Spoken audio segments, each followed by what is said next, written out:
আসসালামু আলাইকুম, স্বাগত জানাচ্ছি আরটিভির সন্ধ্যা সংবাদে। পুরোটা সংবাদ জুড়ে আপনাদের সাথে রয়েছে আমরা দুজন, আমি নুসরাত সুজানা, আমি সিনথিয়া রহমান। চাঁদপুরে মেঘনা নদীতে সার বোঝাই জাহাজ থেকে 7 জনের মরদেহ উদ্ধার করেছে নৌপুলিশ। হাসপাতালে নেওয়ার পর আরও 2 জনের মৃত্যু হয়। মুমূর্ষ অবস্থায় একজন চিকিৎসাধীন রয়েছেন। এমভি আল বাখেরা জাহাজে থাকা 8 স্টাফকে দুর্বৃত্তরা এলো পাথারি কোপালে এই হতাহতের ঘটনা ঘটে বলে ধারণা নৌপুলিশের। দুপুরে নোঙর করা অবস্থায় জাহাজ থেকে মরদেহগুলো উদ্ধার করা হয়। চাঁদপুর প্রতিনিধি শরীফ চৌধুরীর তথ্যচিত্রে নুসরাত জাহান সিনথির রিপোর্ট। মাঝ নদীতে নোঙর করা এমভি আল বাখেরা জাহাজের 5টি কক্ষে 5 জনের রক্তাক্ত মরদেহ পড়েছিল। সোমবার দুপুরে চাঁদপুরের হরিণা ফেরিঘাট এলাকায় মেঘনা নদীতে থেমে থাকা জাহাজটিতে ঢুকে এমন লোমহর্ষক দৃশ্য দেখে কোস্টগার্ড ও নৌপুলিশ সদস্যরা। এ সময় জাহাজ থেকে 3 জনকে গুরুতর অবস্থায় উদ্ধার করে হাসপাতালে নিলে সেখানে আরও 2 জনের মৃত্যু হয়। ক্যাপ্টেন সাহেবের সাথে শুনতে বলো যে জাহাজটা ডাকাতি হয়েছে এবং 8 জন স্টাফকে ডাকাতে মেরে এলেছে। ডাকাত জাহাজে ওঠে অনেক মারধর করে, 5 জনকে জায়গায় মেরে ফেলায় আর 3 জন নিয়ে হসপিটালে গেছে। 999-এ ফোন পেয়ে বিকেল 3টার দিকে ঘটনাস্থলে পৌঁছায় আইন শৃঙ্খলা রক্ষাকারী বাহিনী। এ সময় জাহাজের আলাদা আলাদা কক্ষে মরদেহগুলো পড়েছিল। আলামত দেখে ধারণা করা হয় নিহতদের দেশীয় ধারালো অস্ত্র দিয়ে কুপিয়ে হত্যা করা হয়েছে। প্রাথমিক কার্যক্রম চলছে। আমরা 2টি মোবাইল উদ্ধার করেছি। নরমালি এই ধরনের কার্গো জাহাজে যারা থাকেন তারা হলেন জাহাজ পরিচালনাকারী, সুকানি বা চালক বা বাবুর্চি, এই টাইপের লোকজন। তো এদের কাছে ওই রকম কোনো টাকা পয়সা থাকে না যে যেটা ডাকাতি করার জন্য এরকম নির্মম হত্যাকাণ্ড ঘটাবে। চট্টগ্রাম থেকে সার নিয়ে জাহাজটি সিরাজগঞ্জ যাওয়ার পথে ঘটনা ঘটে। প্রথমে ডাকাতি মনে করা হলেও সার খোয়া না যাওয়ায় শত্রুতার জেরে এমন নৃশংস ঘটনা বলে ধারণা করছে পুলিশ। এই তথ্যটা বের করতে আমাদের সময় লাগবে। এটা কি একটা হত্যাকাণ্ড নাকি শুধুই ডাকাতি নাকি ভিন্ন কিছু? এমনও হতে পারে যে নিজেদের মধ্যেও অনেক সময় ব্যক্তিগত বিষয়কে কেন্দ্র করেও ঝামেলা হয় আর কি। আসলে এটা এই মুহূর্তে বলা সম্ভব নয়। নৌযানটির মালিক মেসার্স এইচপি এন্টারপ্রাইজ। ঘটনা খতিয়ে দেখে প্রয়োজনীয় ব্যবস্থা নেওয়ার কথা জানায় পুলিশ। নুসরাত জাহান সিনথি, আরটিভি। এই বিষয়ে আরো জানাতে চাঁদপুর থেকে আমাদের সঙ্গে সরাসরি যুক্ত হচ্ছেন সহকর্মী শরীফ চৌধুরী। শরীফ, এই ঘটনায় কোনো মামলা হয়েছে কিনা, সবশেষ কি তথ্য আছে আপনার কাছে জানাবেন?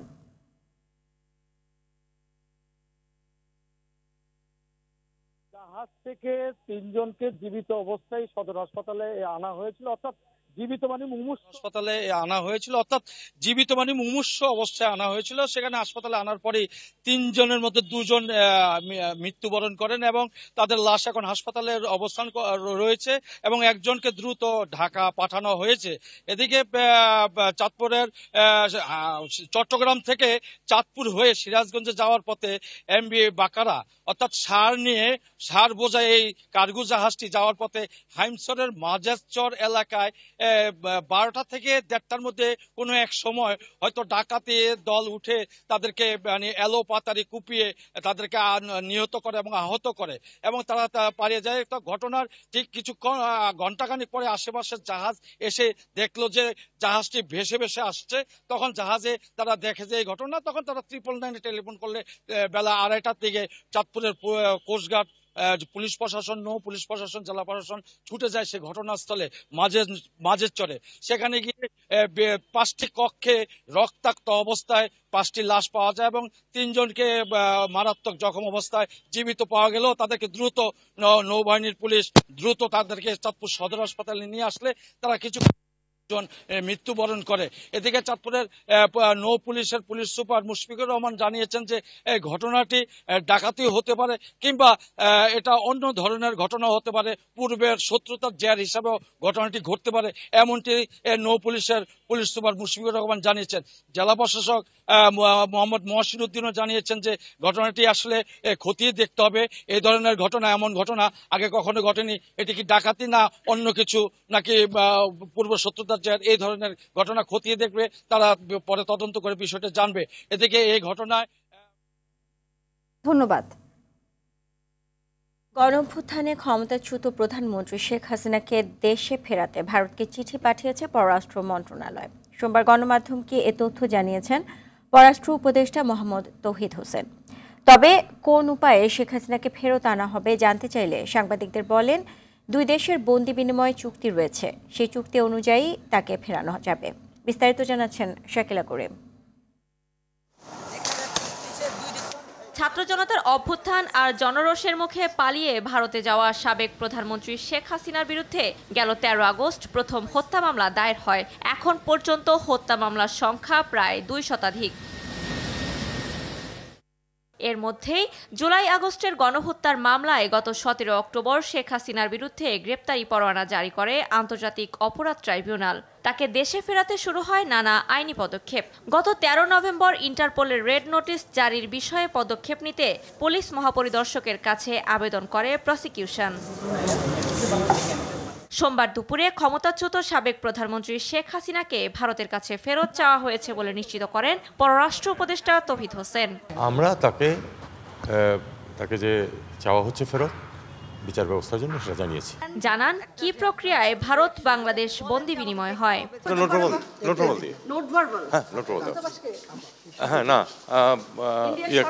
ভারত সরকারকে। গত 5 আগস্ট ভারতে পালিয়ে যাওয়ার পর থেকে সেখানে আছেন আওয়ামী লীগ সভাপতি শেখ হাসিনা। তার দলের জ্যেষ্ঠ নেতাদের কয়েকজন গ্রেপ্তার হলেও অধিকাংশই এখনও আত্মগোপনে রয়েছেন। শাকিলা করিম, RTV, ঢাকা। দুর্নীতিতে সহায়তার অভিযোগে টিউলিপ সিদ্দিককে জিজ্ঞাসাবাদ করেছে যুক্তরাজ্যের মন্ত্রী পরিষদ দপ্তরের ন্যায় ও নৈতিকতা দল। রোববার রাতে এ তথ্য জানিয়েছে যুক্তরাজ্যের সংবাদ মাধ্যম সানডে টাইমস। প্রতিবেদন বলছে, টিউলিপ সিদ্দিক ব্রিটেনের ক্ষমতাসীন লেবার মন্ত্রিসভার সদস্য। তবে টিউলিপ সিদ্দিকের বিরুদ্ধে তার খালা ও বাংলাদেশের সদ্য ক্ষমতাচ্যুত সাবেক প্রধানমন্ত্রী শেখ হাসিনাকে বিদ্যুৎ কেন্দ্রের জন্য রাশিয়ার সাথে একটি দুর্নীতির চুক্তিতে সাহায্য করার অভিযোগ রয়েছে। অভিযোগ অনুযায়ী রূপপুরের ওই প্রকল্প থেকে 3.9 বিলিয়ন পাউন্ড সরিয়ে নেয় শেখ হাসিনার পরিবার ও তার মন্ত্রীরা। এ ঘটনায় বৃহস্পতিবার টিউলিপ সিদ্দিককে জেরা করা হয়।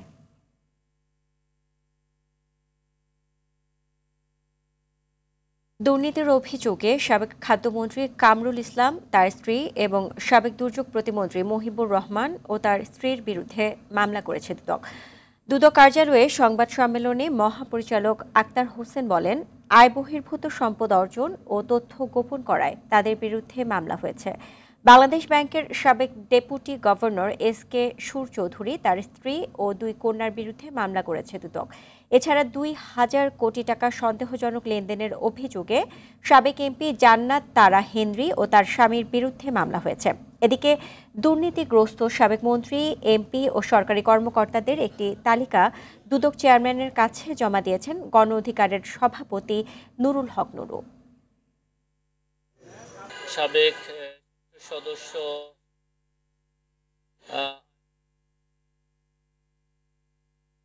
বাংলাদেশের অন্তর্বর্তী সরকার এস আলমের সম্পদ জব্দ ও বিনিয়োগ বাধাগ্রস্ত করছে বলে অভিযোগ করেছেন প্রতিষ্ঠানটির কর্ণধার বাংলাদেশের বিতর্কিত ব্যবসায়ী সাইফুল আলম। ব্রিটিশ সংবাদ মাধ্যম দ্য ফিনান্সিয়াল টাইমসকে দেয়া সাক্ষাৎকারে এ দাবি করেন তিনি। এ বিষয়ে অন্তর্বর্তী সরকারের প্রধান উপদেষ্টা ডক্টর মোহাম্মদ ইউনুস ও অন্যান্য উপদেষ্টাদের কাছে একটি বিরোধ নিষ্পত্তির নোটিশ পাঠিয়েছে এস আলম। নোটিশে নিজেকে সিঙ্গাপুরের নাগরিক দাবি করে 6 মাসের মধ্যে বিষয়টির সমাধান করা না হলে বাংলাদেশ ও সিঙ্গাপুরের মধ্যে 2004 সালের দ্বিপক্ষীয় বিনিয়োগ চুক্তির অধীনে আন্তর্জাতিক সালিসি প্রক্রিয়া অনুসরণ করার হুমকি দেন তিনি।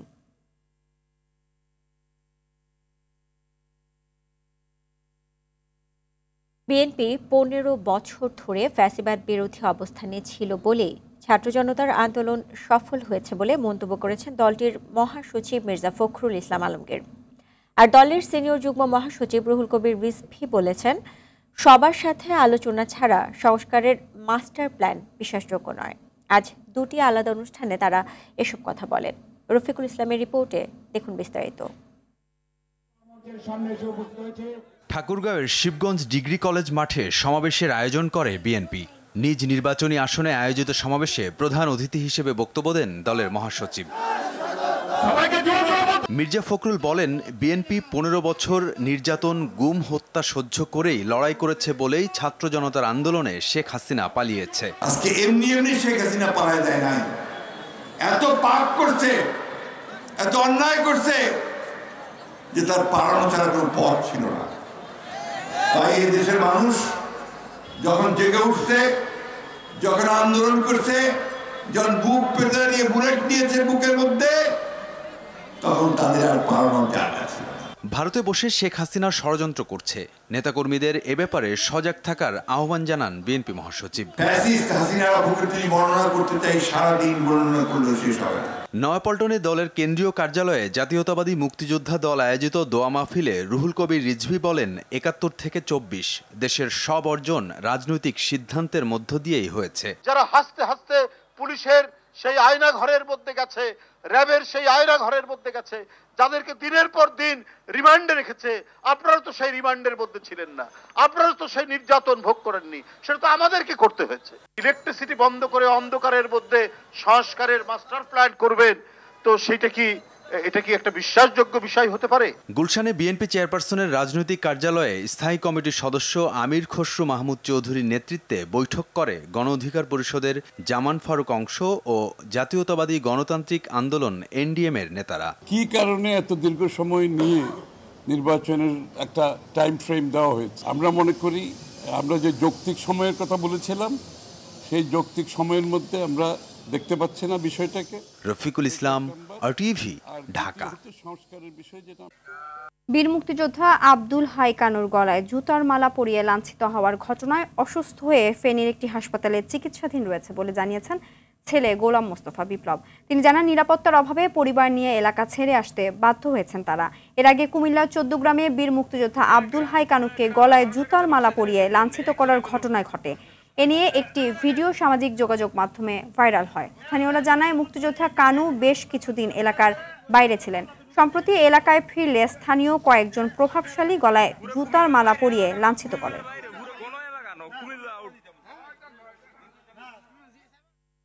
এদিকে কুমিল্লার চৌতুগ্রামে বীর মুক্তিযোদ্ধা আব্দুল হাইকে জুতার মালা পরে হেনস্থার ঘটনায় নিন্দা জানিয়েছেন অন্তর্বর্তী সরকারের প্রধান উপদেষ্টা ডক্টর মোহাম্মদ ইউনূস।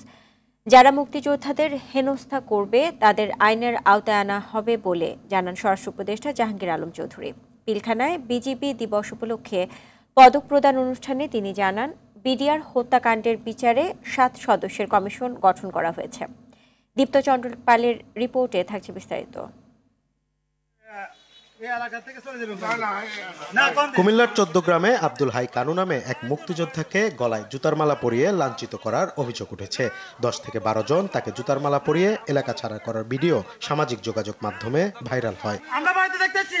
এই ঘটনায় নিন্দা জানান অন্তর্বর্তী সরকারের প্রধান উপদেষ্টা doctor Mohammad Yunus. Press wing থেকে পাঠানো বিবৃতিতে এই তথ্য জানানো হয়। পিলখানায় বিজিবি দিবস ২০২৪ উপলক্ষে আয়োজিত অনুষ্ঠানে স্বরাষ্ট্র উপদেষ্টা বলেন, কিছু দুষ্কৃতিকারী এসব কাজ করছে। যারা মুক্তিযোদ্ধাদের হেনস্থা করবে তাদের আইনের আওতায় আনা হবে। কিছু সংখ্যক তো দুষ্কৃতিকারী সব জায়গায় রয়ে গেছে, এবং যেই দুষ্কৃতিকারী তাকে হেনস্থা করছে তাদের আমরা আইনের আওতায় অবশ্যই নিয়ে আসবো। সীমান্তে রোহিঙ্গা অনুপ্রবেশ ঠেকাতে নীতিগত অবস্থানের কোনো পরিবর্তন হয়নি বলে দাবি করেন স্বরাষ্ট্র উপদেষ্টা। আমরা রোহিঙ্গাদের কোনো অবস্থায় প্রবেশ করতে দিব না, যেহেতু ওই এলাকায় যুদ্ধ হচ্ছে, তাকে পাঠানো যায় নাই, বাট আমরা ম্যাক্সিমামে কিন্তু পাঠাই দিচ্ছি। একটু অসুস্থ বয়স্ক তাদের আমরা শুধু এই ৬০,০০০-এর মতো বিগত এই অনেক বছরে যাবার, কিন্তু এই অ্যাকোমোডেশনটা হইল ৬০,০০০। বিডিআর হত্যাকাণ্ডের বিচারে ৭ সদস্যের কমিশন গঠন করার কথা জানান তিনি। এই কমিশনটা আমাদের মাননীয় প্রধান উপদেষ্টা উনি সিগনেচার করে দিয়েছেন। আমাদের এই কমিটির সদস্য সংখ্যা হবে হলো ৭ জন। বিডিআর বিদ্রোহের বিচার সুষ্ঠু হবে বলে আশ্বাস দেন আইন উপদেষ্টা। প্রবাসী কল্যাণ ভবনে শহীদ পরিবারের সদস্যরা আইন উপদেষ্টার সঙ্গে দেখা করে একথা জানান। এই কমিশন বর্তমান যে পরিস্থিতি হচ্ছে অত্যন্ত সৌহার্দ্যপূর্ণ পরিবেশে আমরা এবং এটা সুষ্ঠুভাবে তদন্ত করতে পারবে বলে আমার বিশ্বাস। আমাদেরকে অনেক আশা দেওয়া হয়েছে যে এই বিচার প্রক্রিয়া যতটুকু সম্ভব সুষ্ঠুভাবেই হবে। শহীদ পরিবারের সদস্যরা ঘটনার মূল পরিকল্পনাকারী ও বাস্তবায়নকারীদের তদন্তের আওতায় আনার দাবি জানান। এই বিচারকে তারা মনে। দীপ্তচন্দ্র পাল, RTV, ঢাকা। শেখ হাসিনাকে ক্ষমতায় টিকিয়ে রাখতে অসীম ক্ষমতা খাটিয়েছিল বিচার বিভাগ, এমন মন্তব্য করে আইন উপদেষ্টা বলেন, ৫ বছর পর পর সব দলের অংশগ্রহণে ভোট হলে কোনো দল ফ্যাসিস্ট হতে পারত না। আন্তর্জাতিক অপরাধ ট্রাইব্যুনালের চিফ প্রসিকিউটর বলেন, বিচারক সিন্ডিকেটের কারণে মামলা পরিচালনায় ব্যয় বেড়েছে। রাজধানীতে সেন্টার ফর গভর্নেন্স স্টাডিজ আয়োজিত সংলাপে সব কথা বলেন তারা। সাকিবুর রহমানের রিপোর্ট।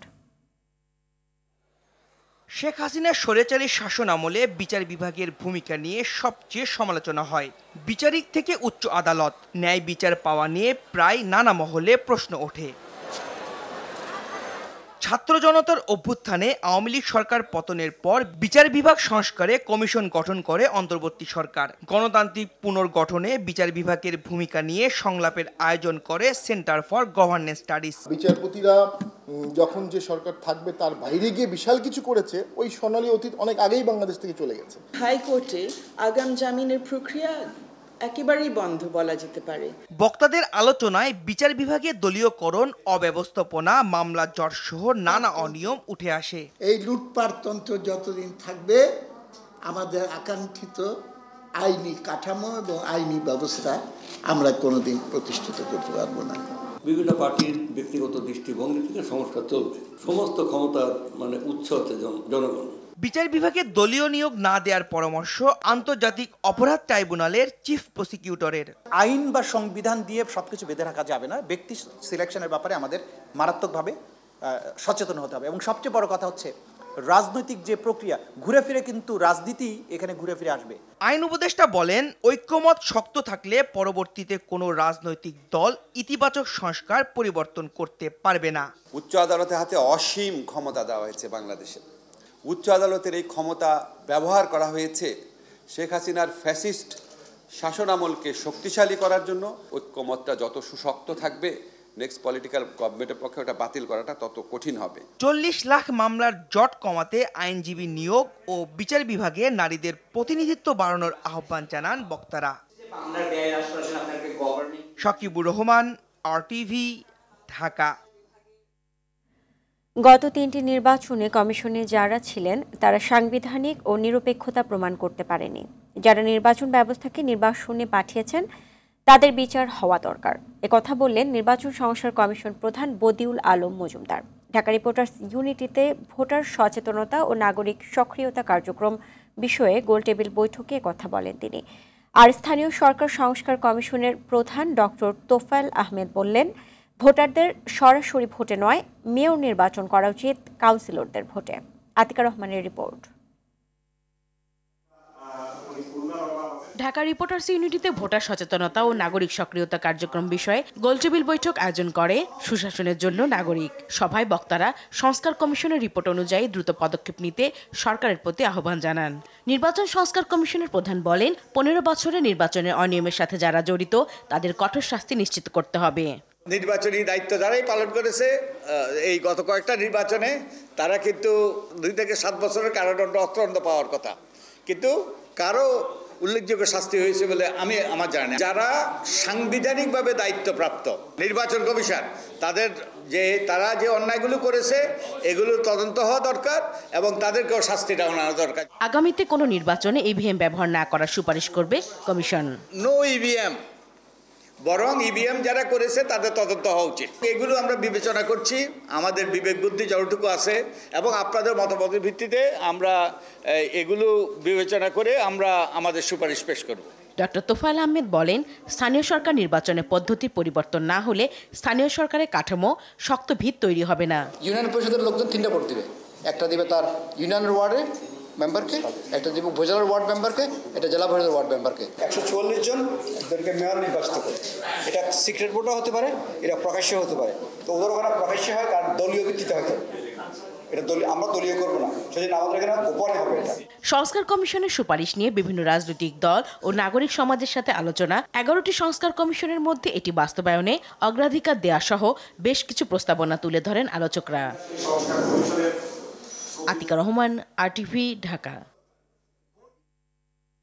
মামলায় আসামির তালিকা থেকে নাম কাটাতে জন প্রতি লাগে লাখ টাকা। তবে অর্থনৈতিক অবস্থা খারাপ হলে বিশেষ বিবেচনায় মিলে ছাড়।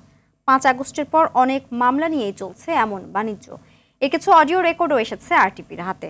খোদ বাদীরাও চাঁদাবাজির কথা স্বীকার করেন। তবে তাদের দাবি, ভয়ঙ্কর চক্রের ফাঁদে পড়ে গণ মামলা দিতে বাধ্য হয়েছেন তারা। আবার কোনো বাদীর ঠিকানায় গিয়ে বাসাবাড়ির সন্ধান মেলেনি। মামলা বাণিজ্য নিয়ে সুমন তানভীরের প্রতিবেদনের থাকছে বিস্তারিত। ক্যামেরায় ছিলেন জাকির হোসেন রানা। তো আপনি একটু দেখেন কত কি লাগবে আমাকে বললেন, আমি তাহলে ম্যানেজ করে বিকাশে পাঠাই দেব। না তারা বলে লাখের উপরে, কিন্তু আমি তো তা পারুম না, আমি তো মানুষ। জুলাই বিপ্লব পরবর্তী এক মামলার আসামিকে এমন প্রস্তাব দিচ্ছেন খোদ বাদী। শাহালি থানায় করা ওই হত্যা চেষ্টার মামলা থেকে আসামির নাম বাদ দিতে চাওয়া হয় টাকা। আমি 20,000 টাকা দেওয়ার মতো আপনি একবারে শোনো, আমি একবারে কমাই বলছি। আসামি বাবু জানান, আন্দোলনে সক্রিয় অংশগ্রহণ করলেও তার নামে উল্টো মামলা দেওয়া হয়। উনি আমার কাছে টাকা দাবি করতেছে, টাকা চাইছে যে আপনার নাম কাটাই দিমু, কিছু টাকা পয়সা দেন, আমি আপনার নাম কাটাই দিই।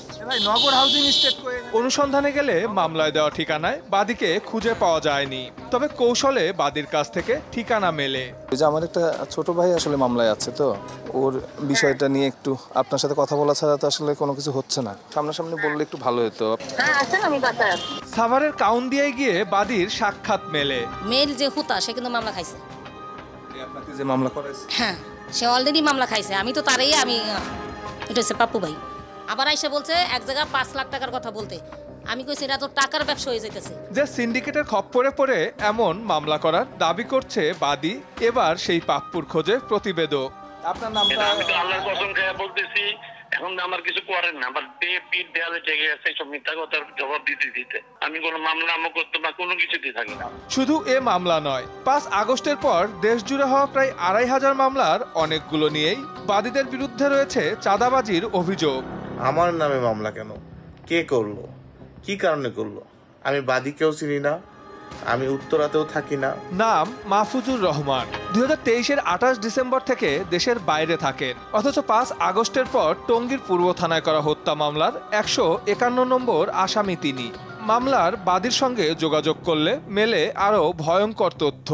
আলী আপনার কোনো পরিচিতই ছিল না? কেউ একজন এসে বলেছিল আপনাকে যে এই মামলাটা এইভাবে তুমি করো নাকি? ভাই এটা নিয়ে আর কথা না বলাই ভালো ভাই। যারা আপনাদের দিয়ে করাইছে তারাই উদ্যোগ করাই নিচ্ছে।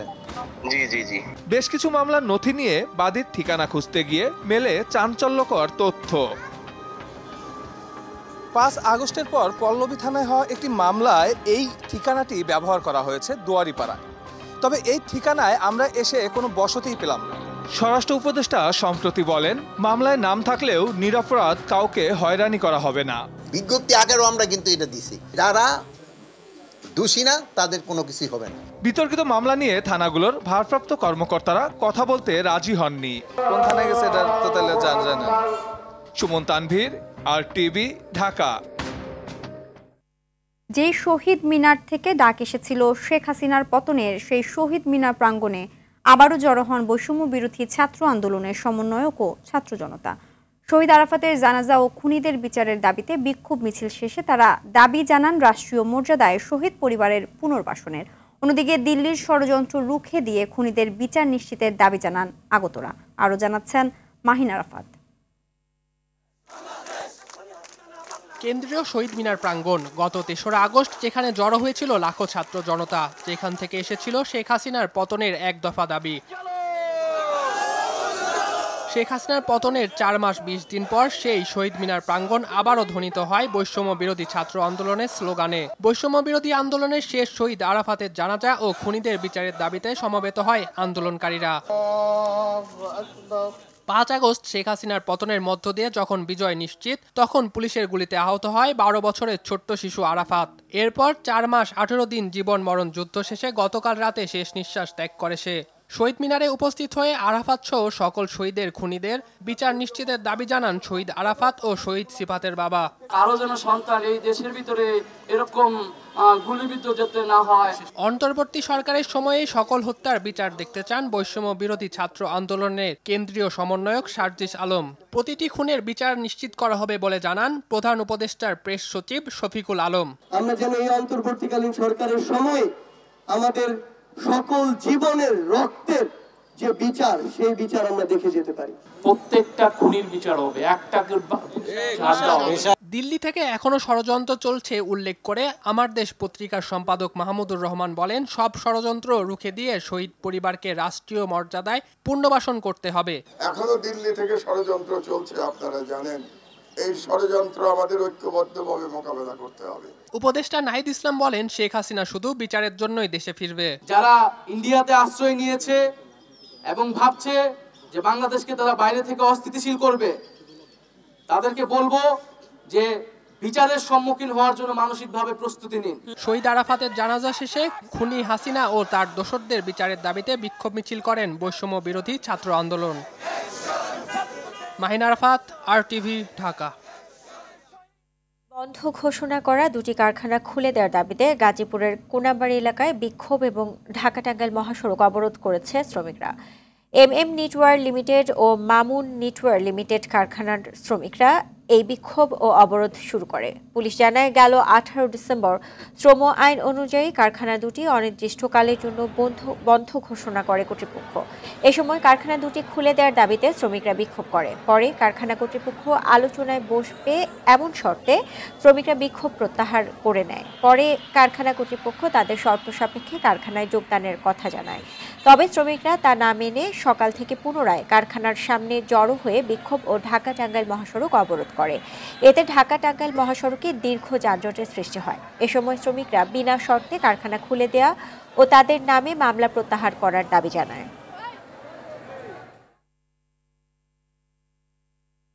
চার জেলায় সড়ক দুর্ঘটনায় 9 জনের মৃত্যু হয়েছে। এর মধ্যে টাঙ্গাইলের সখীপুরে আলাদা সড়ক দুর্ঘটনায় মারা গেছে 3 জন। নিহতরা হলো সদরের মামুন, মির্জাপুরের জয়নুদ্দিন ও সখীপুরের আবু বকর। নাটোরে আলাদা দুর্ঘটনায় 2 জনের মৃত্যু এবং আহত হয়েছে অন্তত 6 জন।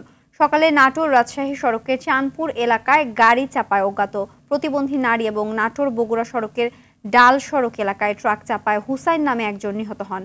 এদিকে কুমিল্লায় মোটরসাইকেল দুর্ঘটনায় 3 আরোহী নিহত হয়েছে। শহরের পালপাড়া এলাকায় মোটরসাইকেলটি নিয়ন্ত্রণ হারিয়ে বিদ্যুতের খুঁটির সঙ্গে ধাক্কা লেগে এ দুর্ঘটনা ঘটে। ঘন কুয়াশার কারণে 6 ঘন্টা বন্ধ থাকার পর আরিচা কাজিরহাট ও পাটুরিয়া দৌলতদিয়া নৌ রুটে ফেরি চলাচল শুরু হয়েছে। মুন্সিগঞ্জে ঢাকা মাওয়া এক্সপ্রেসওয়ের সিরাজদি খান টোল প্লাজার কাছে ঘন কুয়াশার কারণে প্রাইভেট কার ও পিকআপ ভ্যানের সংঘর্ষে 1 নারী নিহত ও কয়েকজন আহত হয়। মুন্সিগঞ্জের সিরাজদি খানে শীতার্তদের মাঝে কম্বল বিতরণ করা হয়েছে। সকালে নারী ও শিশু অধিকার ফোরাম জেলা শাখার উদ্যোগে উপজেলার কোলা অগ্রদূত ক্লাব মাঠে 2 শতাধিক শীতার্তদের কম্বল দেওয়া হয়। নারী ও শিশু অধিকার ফোরাম মুন্সিগঞ্জ জেলা শাখার সভাপতি সোনিয়া হাবিব লাবণীর সভাপতিত্বে প্রধান অতিথি হিসেবে উপস্থিত ছিলেন বিএনপি কেন্দ্রীয় কমিটির স্বেচ্ছাসেবক বিষয়ক সম্পাদক মীর শরফত আলী সপু। ফোরামের সাধারণ সম্পাদক জসিম মোল্লার সঞ্চালনায় বিএনপির নেতাকর্মীরা উপস্থিত ছিলেন। যুক্তরাষ্ট্রে ঘটে গেল নৃশংস হত্যার ঘটনা। দেশটির নিউ ইয়র্ক অঙ্গরাজ্যে পাতাল রেলে 1 নারীকে আগুনে পুড়িয়ে হত্যা করা হয়। জানা গেছে, অপরিচিত এক ব্যক্তি লাইটার দিয়ে ঘুমিয়ে থাকা ওই নারীর কাপড়ে আগুন ধরিয়ে দেয়। ঘটনার পর এক ব্যক্তিকে গ্রেফতার করেছে নিউ ইয়র্ক পুলিশ। পুলিশ বলছে, হামলার আগে তাদের মধ্যে কোনো ধরনের যোগাযোগ হয়নি। তারা পূর্ব পরিচিতও নন। নিহতদের পরিচয় ও হামলার কারণ এখনও জানা যায়নি। নিউ ইয়র্কে এ ধরনের সহিংস অপরাধ নতুন নয়। পুলিশের প্রতিবেদন অনুযায়ী 2024 সালের নভেম্বর পর্যন্ত নগরীর পাতাল রেলে 9টি হত্যার ঘটনা ঘটে। তারুণ্যের উৎসবের অংশ হিসেবে মিরপুর শেরেবাংলা স্টেডিয়ামে চলছে বিপিএল মিউজিক ফেস্ট। জুলাই আগস্টের আন্দোলনকে ধারণ করা থিমে এবারের বিপিএলের মিউজিক ফেস্টেও থাকছে আন্দোলনের প্রতিচ্ছবি। শেরেবাংলা জাতীয় ক্রিকেট স্টেডিয়ামে মূল অনুষ্ঠান শুরু হওয়ার আগে জায়ান্ট স্ক্রিনে আন্দোলনের অডিও ভিজুয়াল প্রদর্শন করা হয়। এছাড়া অনুষ্ঠানে জুলাই বিপ্লবের প্রতিনিধিরাও রয়েছেন। দুপুর 2:30টায় দর্শকদের জন্য গেট খোলা হয়। বিকেল থেকে শুরু হয় অনুষ্ঠান, যেখানে গান গেয়েছেন রাফা। এছাড়া জেফার, মুজা, সঞ্জয় ও ব্যান্ড দল মাইলস মঞ্চ মাতাবেন। সবশেষে রাত 8:30টায় রাহাত ফতেহ আলী খান ও তার দল মঞ্চে উঠবেন। টানা 3 ঘন্টা দর্শকদের মুগ্ধ করে রাখবেন তিনি। দর্শক, বিপিএল এর মিউজিক ফেস্টের খবর জানাচ্ছেন মিরপুর থেকে সহকর্মী মাহফুজুল ইসলাম। বিপিএল এর এবারের আয়োজন নিয়ে যেমনটা আপনি বলছিলেন যে কনসার্টের বিষয়ে সর্বশেষ জানাতে, পরবর্তী কনসার্ট কিন্তু চলছে এবং যেই মূল আকর্ষণ রাহাত ফতেহ আলী খান, তিনি উঠবেন রাত 8:30টায়। তার আগে মুজা, জেফার, রাফা, সঞ্জয় তারা পারফর্ম করছেন। এর বাইরে যদি বলতে হয় যে দর্শকদের উন্মাদনা, ব্যাপক উন্মাদনা ছিল। প্রথম দিকে আসলে খুব একটা উন্মাদনা না থাকলেও পরবর্তী সময়ের সাথে সাথে যে উন্মাদনাটা বেড়েছে এবং বিকাল 4:30টার কিছু পরে যখন গেটে বন্ধ হয়ে যায় ততক্ষণে আমরা দেখেছি মোটামুটি অনেক দর্শক এসেছেন এবং বেশিরভাগই হচ্ছে ইরাক এসেছেন। তবে সব দর্শকের সঙ্গে আমরা কথা বলে যেটি জেনেছি যে তারা আসলে অনেকেই এসেছেন শুধুমাত্র রাহাত ফতেহ আলী খানের জন্যই, এবং এইবারের এই আয়োজনটা অন্যান্য আয়োজনের থেকে কিছুটা ডিফারেন্ট হিসেবে তারা দেখছেন। তবে সবকিছু মিলিয়ে মাঠের পারফরমেন্সটা যদি মাঠের ক্রিকেটটা যদি ঠিক ভালোভাবে এগোয় তাহলেই কিন্তু হচ্ছে গিয়ে বিপিএল এর সার্থকতা হবে। সন্ধ্যার সংবাদে পর্যন্তই। রাতের সংবাদ 11:15টায় দেখার আমন্ত্রণ রইল। ধন্যবাদ সবাইকে। সবাইকে ধন্যবাদ।